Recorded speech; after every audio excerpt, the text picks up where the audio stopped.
a Deus. Cumprimento a todos com a paz do Senhor, amém? Graças a Deus por esse tempo de louvor. Amém? São todos bem-vindos em nome de Jesus. Queridos, vamos ler a palavra de Deus na carta de Paulo aos Romanos, capítulo de número 9. Romanos 9, versículo 27 diz: Mas relativamente a Israel, dele clama Isaías: Ainda que o número dos filhos de Israel seja como a areia do mar, o remanescente é que será salvo. Porque o Senhor cumprirá a sua palavra sobre a terra, cabalmente e em breve. Como os Isaías já disse, se o Senhor dos exércitos não nos tivesse deixado descendência, ter-nos-íamos tornado como Sodoma e semelhantes a Gomorra. Amém? Eu quero usar esse texto para nós falarmos sobre esse povo que a Bíblia chama de o povo mais feliz da terra, chamado aqui de remanescentes, chamados por Jesus em outros textos de bem-aventurados. A palavra bem-aventurado é de difícil interpretação. Quer dizer tudo que você imaginar de bom, afortunado, sortudo,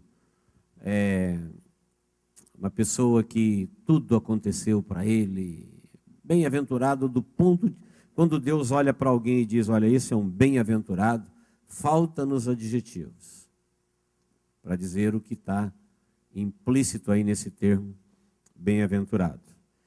Se nós tivéssemos que descrever a nossa compreensão, quem são os mais felizes da terra, nós erraríamos. Antes de ouvir essa mensagem, nós erraríamos. Fosse uma redação valendo nota, valendo emprego, valendo muito dinheiro. Quem são os sortudos da terra? Os bem-aventurados, os felizes. Talvez as pessoas de bom senso diriam, os cultos. Outros diriam, os longévolos. Outros diriam, aqueles que aproveitaram a vida. Enfim, e todos nós erraríamos. Não é isso que o texto vai nos ensinar. O que o texto vai nos ensinar é que a felicidade, ou a sorte, a grandeza, a riqueza de um pequeno grupo de seres humanos que foram tirados do meio da humanidade ao longo da sua existência, tem a ver com o plano e o propósito de Deus para o homem e aqueles que entenderam isso e aceitaram em suas vidas. Ao aceitarem, eles tiveram que travar uma verdadeira batalha entre eles e o mundo, eles e as trevas, e eles para com eles mesmos. E a Bíblia os chama de vencedores. Eles venceram. E porque eles venceram, eles serão herdeiros, herdeiros de Deus e de todas as coisas. Então, imagine alguém que entrou nessa vida como homem, ou seja, humus, veio da terra, foi criado homem e foi elevado ao céu. Deixou de ser homem para ser celestial, com a mesma consciência humana, mudou de corpo. Deixou de habitar num corpo de terra para habitar num corpo de luz, deixou de morar num lugar chamado terra,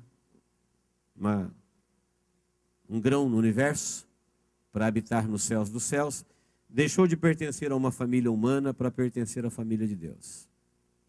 Eu acho que ninguém nunca sonhou tanto para si mesmo. Nem nas suas mais ousadas esperanças, você poderia ter pensado em tanto a seu respeito. Tanta glória, tanta sorte, tanta bondade, tanta riqueza. Tudo transcendentemente maior do que tudo que pensamos e imaginamos. É assim que a Bíblia diz, que aquilo que a gente não conseguiu pensar, que a gente não conseguiu imaginar, é o que Deus planejou, é o que Deus sonhou para um grupo de pessoas. O texto que nós lemos começa Paulo falando da soberania de Deus, é um assunto que eu gostaria que todos entendessem, não tenho tanta certeza que todo mundo vai entender, isso é profundo. Nós precisamos de fé, precisamos de humildade e precisamos de reverência e atenção. Paulo, ele orava para as pessoas que escrevia, pedindo para que Deus os iluminasse a mente, para que eles pudessem entender aquilo que ele estava tentando falar, aquilo que Deus havia revelado a ele. E é um pouquinho disso, nessa meia horinha que nós temos, que eu quero passar para os irmãos. Essa soberania de Deus, Paulo vai nos ensinar, através do Espírito Santo, que o mundo, apesar de oferecer grandes oportunidades para as pessoas que aqui viveram, as maiores oportunidades do mundo, elas são sempre para poucos, ilimitadíssimas. Se o mundo fosse maravilhoso para você e te desse as maiores oportunidades desejadas, o que você teria do mundo? Conhecimento. É verdade, conhecimento vale muito.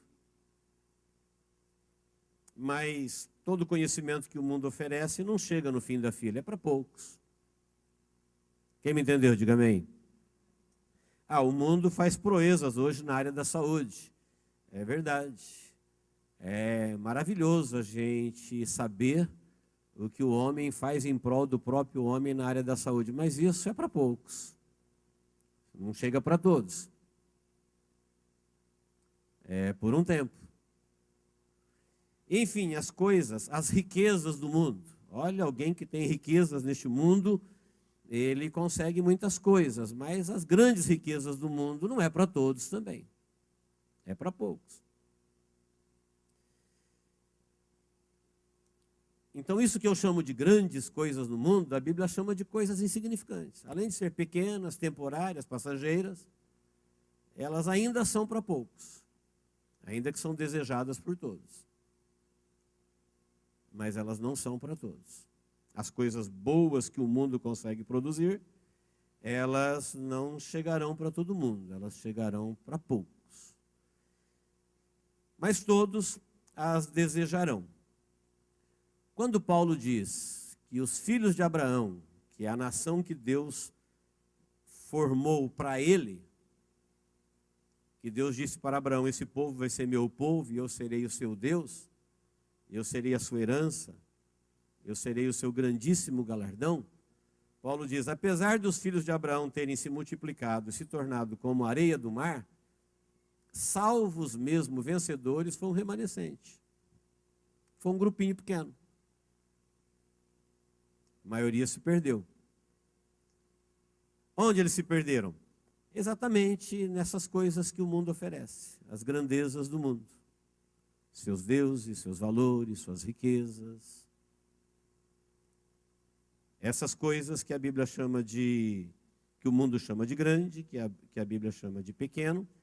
E além disso, além de serem coisas pequenas, elas são por um tempo.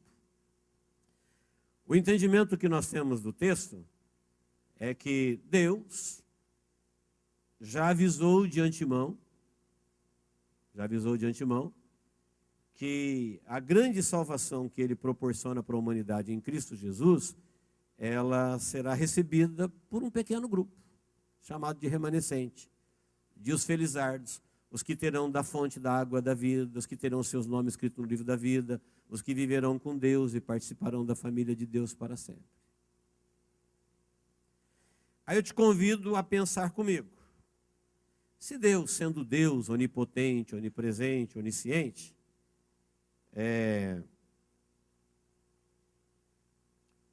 sabendo que o homem ia pecar, por que criou?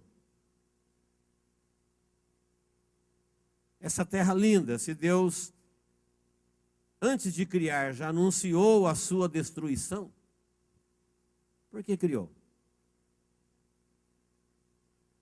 Se a maioria dos homens vão a juízo e daqui a pouquinho a humanidade vai passar o seu tempo, e lá na frente a humanidade vai estar dividida entre salvos e perdidos, e os salvos terão uma grande honra jamais sonhada, e os perdidos estarão num grande tormento jamais imaginado. O que levou Deus Como é que Deus responderia para nós essa pergunta básica que passa na cabeça de qualquer um quando vê a maldade assolar a humanidade, quando vê o ser humano destruindo o próprio ser humano? Enfim, por que Deus criou? A resposta está na boca do próprio Deus, através dos seus profetas e mensageiros. Diz que Deus, por amor àqueles que responderia ao seu sacrifício pelo homem na cruz do Calvário, ele levou a efeito o seu plano de criar. Então preste bem atenção. Seria a mesma coisa que se nós estivéssemos falando aqui, olha, já faz 6.000 anos que a vida acabou para nós aqui na Terra. O Deus que tudo criou já avisou que tudo aqui termina em destruição. O mundo continua com as suas propagandas, dizendo, vem se divertir, vem enriquecer, vem aprender, vem viver a vida. Mas o verdadeiro Criador já falou que para o homem aqui tudo terminou há 6.000 anos atrás. Nós estamos vivendo o fim do fim. Profetizado lá no começo do fim, quando ele disse, olha, no fim dos dias, vocês vão experimentar um crescimento científico, vocês vão experimentar um esfriamento do amor, um distanciamento das coisas de Deus, um endeusamento das coisas do mundo. Isso são sintomas do finalzinho. Mas a Bíblia, em toda a sua narrativa, ela está dizendo que em todos os tempos, Deus se revelou de alguma maneira às pessoas e teve em todos os tempos um grupo de pessoas que entendeu exatamente o que Deus estava fazendo em cada tempo e foram salvos. Portanto, eles fazem parte desse remanescente que é a cura da espécie. Quem está me entendendo até aqui, diga amém. Esse grupinho, chamado de remanescente, eles estavam como todo mundo, sem vida, portanto, sem sonhos, sem esperança. O que o mundo tem aqui para oferecer é tudo por um tempo. Que adianta alguém me oferecer alguma coisa, ainda que fosse grandiosa, em termos de conhecimento, de riqueza, de diversão, se a morte me espera ali? Se tudo termina na morte? E se depois da morte eu vou continuar vivo na morte, o que poderia me encantar no mundo? O que poderia me atrair? Sorrir agora para chorar para sempre? Me embriagar agora para viver numa lucidez tormentosa para sempre? Aí nós nos voltamos para Deus e falamos, Deus, então por que o Senhor criou? A resposta ela é maravilhosa. A resposta é, Deus criou o homem, amou o homem e viu que o homem pecaria e mesmo assim levou a efeito, porque Deus viu que mesmo o homem pecando, se ele o amasse e o remisse, teria um grupo. Ao longo da história da humanidade, teria um grupo chamado aqui de bem-aventurados, de remanescente, que aceitaria o seu sacrifício. E Deus os amou antes de existir. E diz que ele suportou na sua ira. Suportou o contexto, e você vai ver na sua casa. Deus o tempo todo quis destruir o pecador, porque porque Deus abomina o pecado. Pecado na presença de Deus é como algo inflamável na presença do fogo. Naturalmente explode. E o homem, quando pecou, ele deveria deixar de existir imediatamente. Como aconteceu com os demônios, quando eles eram anjos rebeldes. Pecaram e foram expulsos sem misericórdia. E acabou para eles.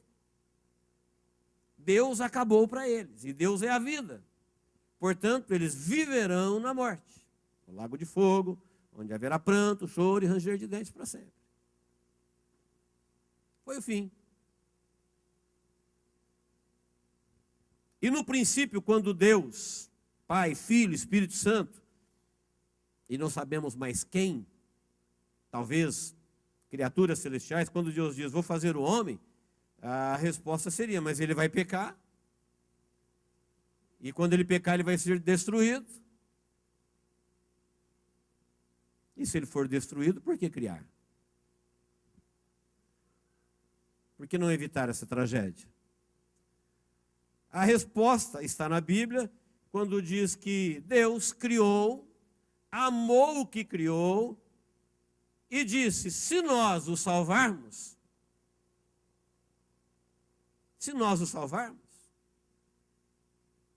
livrarmos do seu próprio pecado, valeu a pena criar.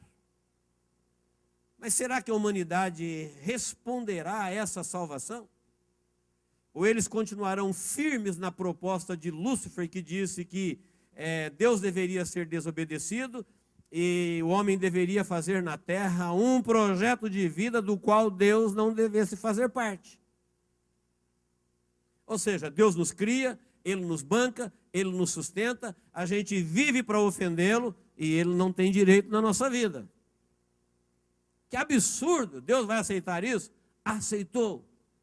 E diz por que aceitou. O texto vai dizer assim, olha, ou por acaso não tem o oleiro direito sobre a massa?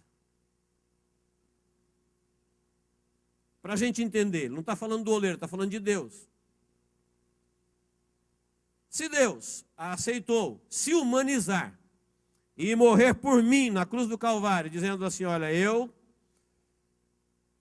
planejei, sonhei, desejei, quero fazer e vou resgatá-lo. Paulo diz, ele não pode fazer isso, ele não é soberano para tal. Se Deus quis fazer isso, ele pode. É como o oleiro faz com a massa. Para fazer isso, Deus teve que suportar a sua própria ira, os vasos de destruição. Não está falando de vaso, está falando de gente. E essa quantidade de gente que passou pela terra, sendo meramente humanos, não tendo nenhuma grandeza, mas se portaram diante de Deus como se fossem maior do que Deus, e Deus os suportou do começo ao fim da vida deles. Afrontando, desafiando, desrespeitando, não dando a mínima. A resposta é, por que Deus fez isso? Por amor ao remanescente. Ele está cuidando do remanescente. Deus viu lá antes de criar que ia ter alguém que ia louvá-lo, agradecê-lo, ia decidir por eles mesmos, convencido pelo Espírito, eles se arrependeriam do pecado dos pais e começaria uma nova história com Deus na vida deles. E por amor a esse remanescente, Deus levou o seu plano a efeito e tudo criou. E tudo suporta. Este grupo, chamado de remanescente. Quem é esse remanescente? As pessoas que entenderam isso que nós estamos falando aqui. Que Deus deu a vida, que Ele sustenta, que Ele banca, que Ele garante, mas que a gente só está vivo respirando por causa do amor de Deus. O amor de Deus envolveu a humanidade, a graça de Deus envolveu a humanidade, e Ele falou, eu vou suportar os vasos de destruição até eles serem destruídos, por amor aos vasos da honra. Qual Paulo está dizendo? Os quais somos nós, que Ele nos envolveu com o seu amor e com a sua graça. Lá em Apocalipse capítulo 4 e 11, diz assim, olha, criaste todas as coisas por causa da tua vontade, elas vieram existir e foram criadas. Apocalipse 4, 11. Olha ali, sabe por que tudo existe? Porque foi da vontade de Deus, Ele é soberano. Teve vontade, tem poder, e disse Paulo, Ele quis manifestar o seu poder criador, quis manifestar aos filhos da misericórdia a sua capacidade de amar. O homem feriu a santidade de Deus, provocou a sua justiça, E Deus pagou por esse pecado com a sua própria vida no seu Filho Jesus humanizado. Por que ele fez isso? Por amor ao remanescente. Na sua onisciência, ele olhou na história da humanidade, do primeiro ao último homem, e falou: tem um grupo de humanos que vai aceitar. Eles entenderão. Mas eles são humanos. Como é que eles vão vencer as trevas, o mundo, os seus encantos? Eles vencerão. Eles vencerão, e porque eles vencerão, eles herdarão todas as coisas que Deus criou. Por isso, na Bíblia, você vai encontrar que a vitória pertence aos vencedores. Aí você fala: mas eu nunca participei de nenhuma batalha. Teve que participar. Batalha contra o pecado, batalha contra o mundo, batalha contra as trevas, batalha contra o ego. Porque teve aqueles que durante a sua vida, eles desistiram de batalhar, eles cederam. Então imagine, por exemplo, nós vivemos num mundo em que o Criador da terra já falou assim: olha, essa terra vai pegar fogo. Mas enquanto você está aqui, o diabo fala assim: vem dançar comigo. Ele te oferece momentos na vida.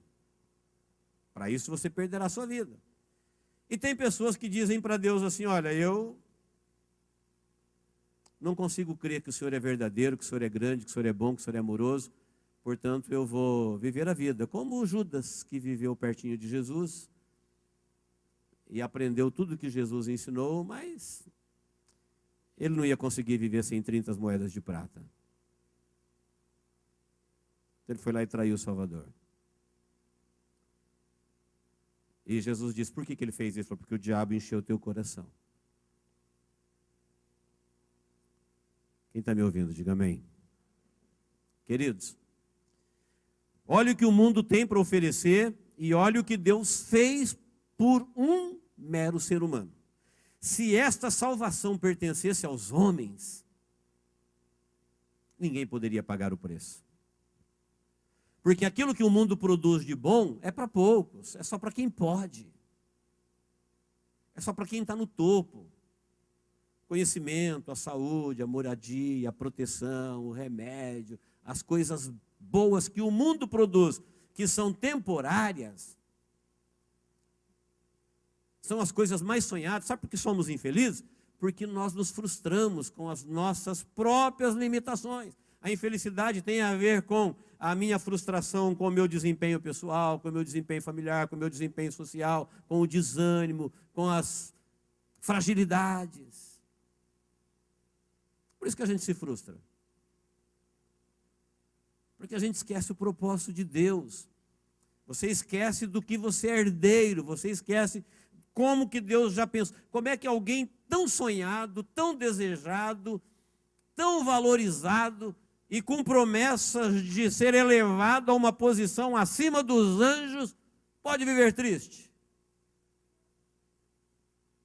Me explica. Como? A ciência já provou para todo mundo que nós somos barro vivo. Você sabe que você veio da terra, o corpo que você habita. Jesus, pela fé, já não nos chamou de terra, mas nos chamou de sal da terra. Ou seja, preservação da destruição. A Bíblia, pela fé, já não nos chamou de mundo, mas nos chamou de luz do mundo. Vós sois a luz do mundo. Vocês são o sal da terra. E a proposta de Deus é que um remanescente, um grupo pequeno, porque Deus lá no passado conheceu na sua presciência cada um deles e falou: por causa deles eu vou criar. Nós vamos criá-los, vamos suportar Lúcifer e aqueles que o seguiram, vamos suportar os filhos de Adão com toda a sua rebeldia e afronta contra Deus. Por que Deus? Por amor ao remanescente.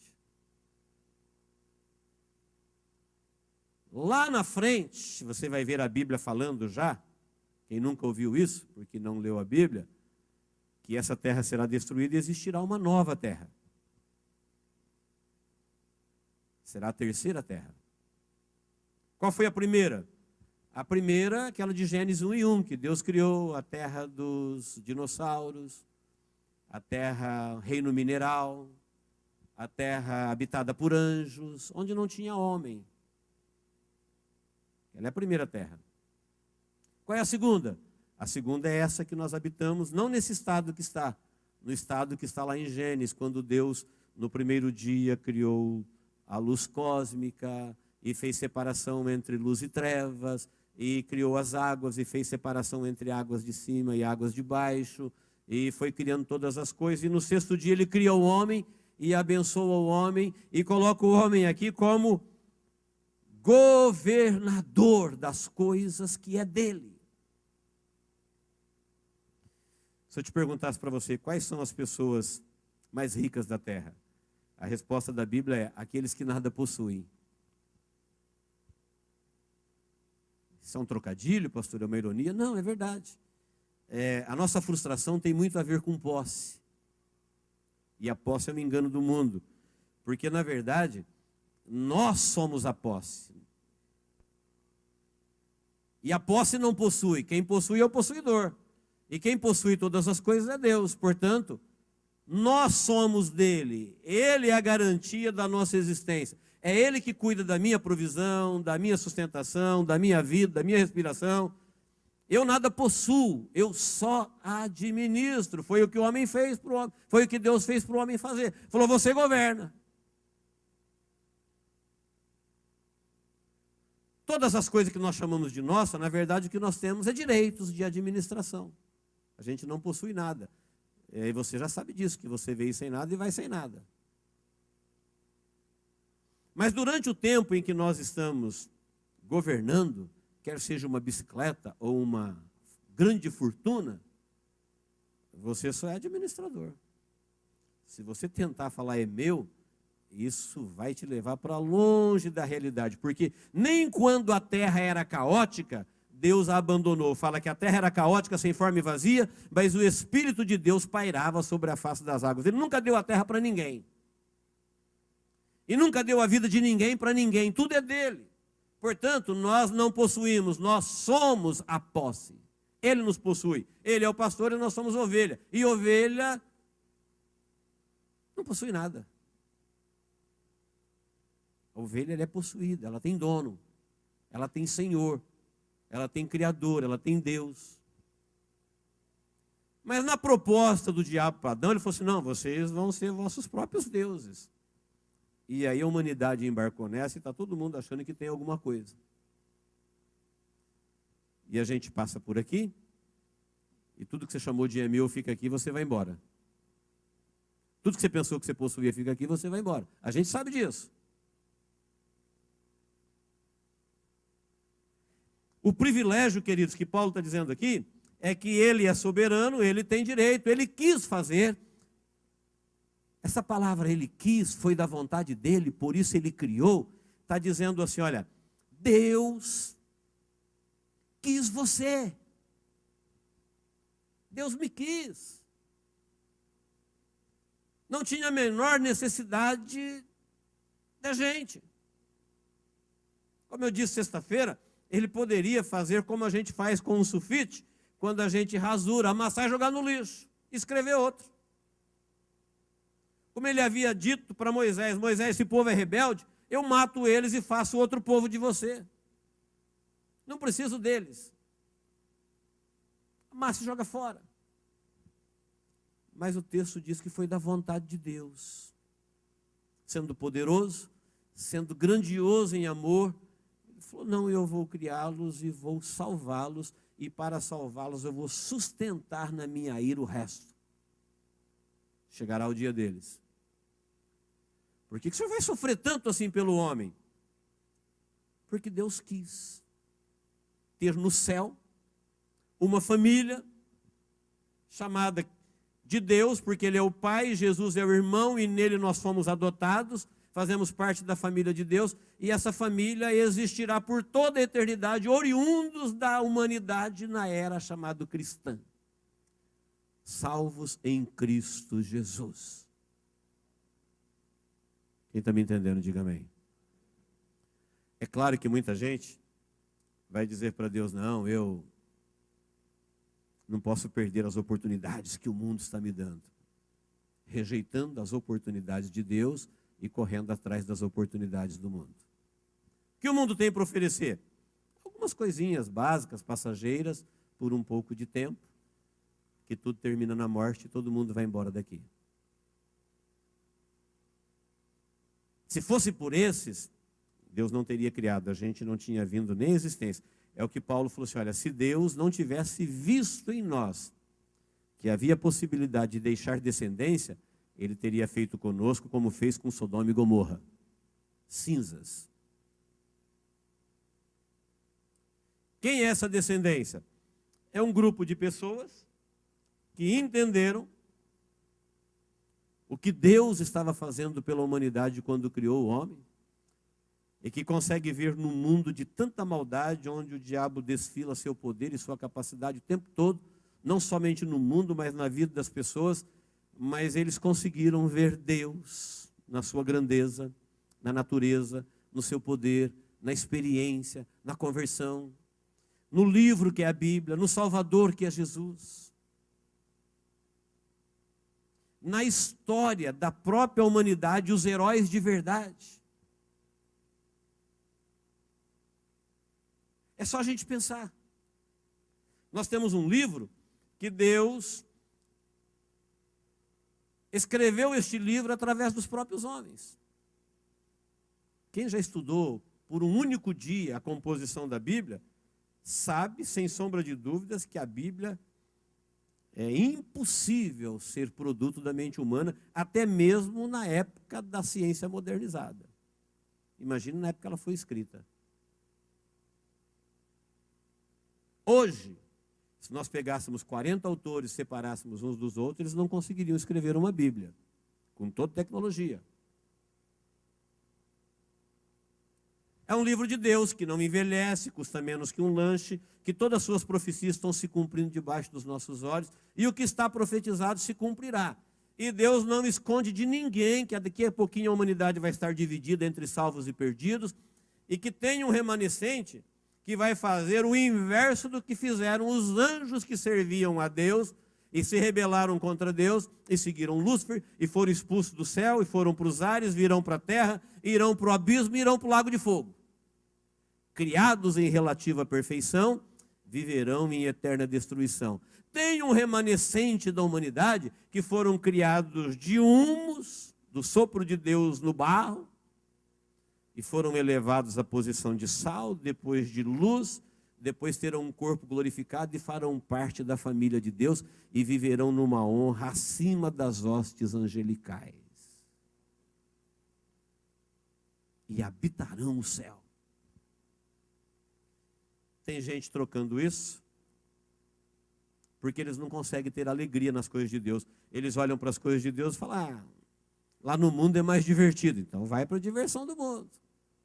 Tem gente que não consegue ter prazer nas coisas de Deus, e eles conseguem ter prazer nas coisas do mundo, muito é mais prazeroso, então vai para os prazeres do mundo.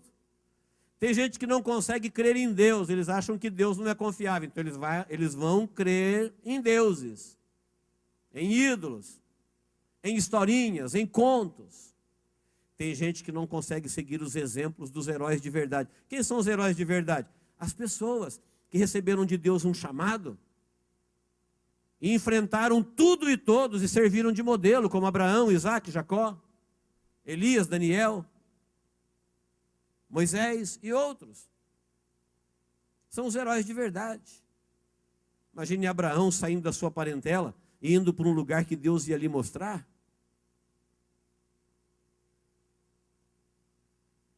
Imagina Moisés com uma vara na mão, dizendo: eu vou libertar o povo de Israel do Egito, maior potência do mundo. Por quê? Porque o Eu Sou falou comigo. O que ele falou? Ele falou que é para mim ir lá que ele vai tirar o povo do Egito. Heróis de verdade. Mas se você não quiser seguir os exemplos dos heróis de verdade, de Esther, de Ruth, de Paulo, Pedro, Tiago e João, você pode seguir os exemplos dos heróis do mundo, que é o Batman, o Robin, o Thor, o Superman, o Homem-Aranha, os recordistas da bola, os recordistas de qualquer tipo, são os heróis produzidos para o mundo. São modelos em que todo mundo fala, eu quero ser ele. E aí você nunca vai querer ser um Paulo. Você nunca vai querer ser um Pedro. Você nunca vai querer ser uma Esther, uma Ruth, nem uma Maria. Mas nós temos uma Bíblia, um Salvador único que tem um túmulo vazio e que Paulo pregou aos sábios deste mundo dizendo, olha, existe um varão que Deus escolheu para através dele remir a humanidade e Deus aprovou ele ressuscitando dos mortos. Vê se tem um outro. Vê se existe um outro mortal que Deus ressuscitou dos mortos e confirmou por 40 dias. Paulo disse, é ele, é o Salvador, não é um Salvador, é o Salvador. Mas tem muitos se colocando aí como Salvador da humanidade. Mas nós temos a Bíblia, um Salvador, temos os heróis. Temos um lugar onde Deus agrupa os salvos para tomar da ceia, um lugar chamado igreja. Não é esta igreja. É a igreja que esta igreja faz parte, a igreja de Jesus, a igreja invisível. Que a Bíblia chama de edifício, chama de corpo, de nação santa, de sacerdócio real, de povo adquirido, de povo que está comprometido com Deus e fazem parte de uma minoria chamada na Bíblia de remanescente. Por quê? Porque eles foram iluminados com a revelação de Deus e entendem exatamente o que Deus está fazendo na sua soberania, que Ele está sob controle de todas as coisas, que o Espírito Santo está fazendo o trabalho dele, está guiando este povo. E cada um no seu tempo está vivendo a sua vida e morrendo nessa esperança. Onde eles estão? Aguardando a ressurreição. Para juntos, fazer parte da salvação que há em Cristo Jesus. Amém, queridos? Enquanto nós estamos aqui, tudo aqui é um teste. Vou repetir, olhe para mim. Tudo aqui é um teste. Desde o momento que você teve consciência da sua própria existência, tudo aqui é um teste. O tempo todo você faz escolhas, o tempo todo você toma decisões, o tempo todo você escolhe caminhos, o tempo todo você decide por Deus ou por deuses, o tempo todo você acredita em Deus, você acredita mais em você mesmo, o tempo todo você acredita e obedece a Deus, você obedece a qualquer outro tipo de voz. Tudo aqui é um teste. A vida não é uma festa, a vida não é uma maratona, a vida não é uma corrida, a vida é um teste. Tanto é que a Bíblia diz assim, olha, se você não conseguiu amar pessoas que você vê, não se engane dizendo que você ama a Deus que você não viu. Está enganando você mesmo. Quem ama a Deus, não ama apenas a Deus, ama pessoas também. Se ama também. É a Deus e o próximo como a ti mesmo. Não se destrói e não destrói ninguém. Aqui, o tempo todo a gente faz escolhas. Então tem gente que olha esse plano de salvação e não acredita. Tá bem. Você deve acreditar em alguma coisa. Um dia você vai responder ao que você acreditou. Tem gente que não consegue confiar em Deus, tem gente que não consegue confiar na Bíblia, tem gente que não consegue tomar decisões, tem gente que não tem prazer no reino dos céus. Ele não tem prazer no reino dos céus, então ele vai ter prazer no mundo. Porém, a Bíblia já disse que o mundo jaz no maligno e que o mundo passa e que o amor ao mundo é inimizade contra Deus. Então você está declaradamente rompendo com Deus. Essa reunião não lhe diz respeito. A ceia é uma reunião deste remanescente que comparecem diante de Deus para renovar o seu compromisso de esperança, de fé, de gratidão, de um grupo que Deus viu antes da criação do mundo e revelou para nós, eles aceitarão. É por eles que nós vamos à terra. É por eles que nós morreremos. É por eles que nós vamos sustentar toda essa afronta ao longo de milênios. Por que Deus não acaba com tudo logo? A resposta do próprio Deus é por amor aos vasos da misericórdia. É por eles. A Bíblia não esconde isso, fala por amor aos escolhidos. Essas pessoas que têm os seus nomes escritos no livro da vida, e o critério para ter um nome escrito no livro da vida é exatamente o relacionamento delas com Deus, um relacionamento de confiança, de entrega, de esperança, de servidão. Isso não passa pelo homem. Se passasse pelo homem, ninguém pagaria o preço. Ninguém teria condições, porque as coisas mortais que o mundo produz é para poucos. Imagine se a salvação dependesse do homem, mas não depende. Depende de Deus. Portanto, o menor dos homens pode fazer parte deste grupo abençoadíssimo chamado remanescente. Amém, queridos? Como será depois dessa vida? Você vai ver em Apocalipse 21, 3, 5 e 7. Haverá um novo céu, haverá uma nova terra. É a terceira terra, terceiro estágio da terra. E nessa nova terra agora já não tem mais demônios, já não tem mais morte, já não tem mais fome, já não tem mais lágrimas, já não tem mais dor. E Deus habitará com os homens e eles serão um só povo. Quem habitará nessa terra? O remanescente. A terra hoje tem 7 bilhões. Não sei desde o primeiro homem que viveu, Adão, até o último homem que nascerá, quantos bilhões passaram por aqui. E um remanescente deixou de ser terra para ser vida celestial. A oportunidade ela foi graciosamente oferecida a todos. Eu não sei quem aceitou e quem rejeitou. Deus sabe. Mas por amor a esses que aceitaram, é que Deus, que teve vontade de ter uma família de humanos no céu, lavados e remidos pelo sangue de Jesus, levou o seu plano a efeito. E por isso tudo existe. E daqui a pouquinho, quando tudo deixar de existir, aqui do jeito que Deus havia profetizado, então a humanidade estará dividida entre salvos e perdidos. Amém, queridos? O último versículo que eu quero deixar para vocês, Apocalipse 22, 6 e 7.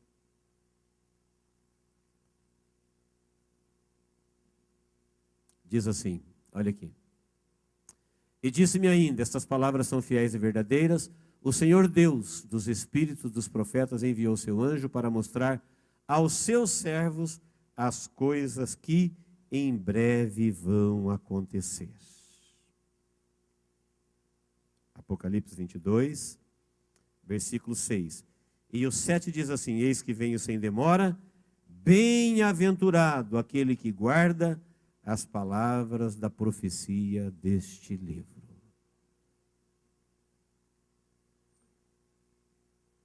Bem-aventurado. Então, eu quero encerrar dizendo, nunca pense que Deus não pensou em você. Essa salvação foi oferecida a todos. Deus falou, sabe quem vai aceitar? Um grupo pequeno. Um remanescente. Os filhos de Israel são como a areia do mar, mas os salvos é um remanescente. Os gentios são como a areia do mar, religiosos com seus deuses, com seus cultos, mas os salvos é um remanescente. Esse remanescente foi chamado por Deus de vencedores. Que eles venceram o mundo com seus enganos. Que eles venceram a carne com os seus pecados. Que eles venceram as trevas com as suas astúcias. E se tornaram herdeiros, porque foram vencedores como Cristo venceu. Jesus, quando veio, se fez homem, e como homem, ele podia perder. Por isso ele orava. Por que Jesus tinha que orar? Ele é Deus, mas a Bíblia fala que ele não veio como Deus, ele veio como homem. Porque o diabo alimentou a esperança de vencê-lo. Jamais Lúcifer se atreveria a lutar contra Deus, o seu Criador. Mas ele não viu ali Deus, ele viu ali o Salvador da humanidade. Ele estava numa forma humana. Ele já havia vencido um homem sem pecado no Éden.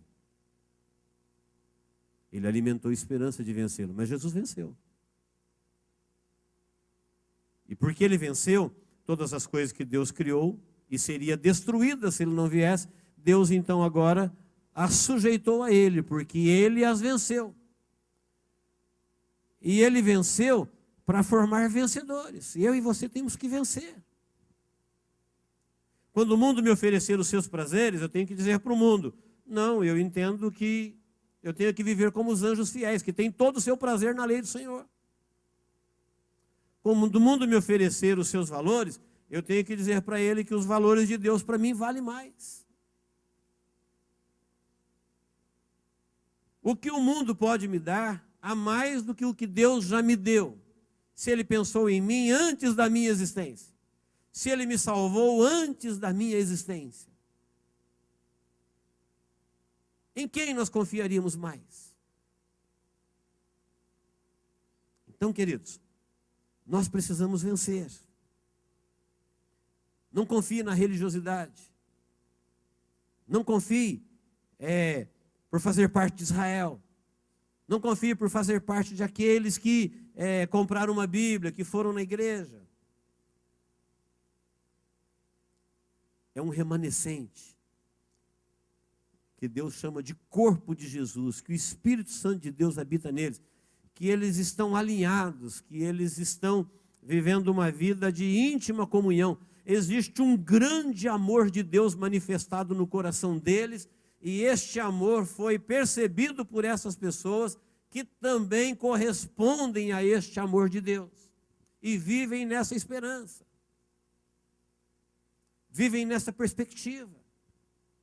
Sabem que daqui a pouco tudo vai passar e eles precisam sair daqui como vencedores, pela força e pelos méritos de Cristo Jesus. Amém? Que Deus nos abençoe em Cristo Jesus.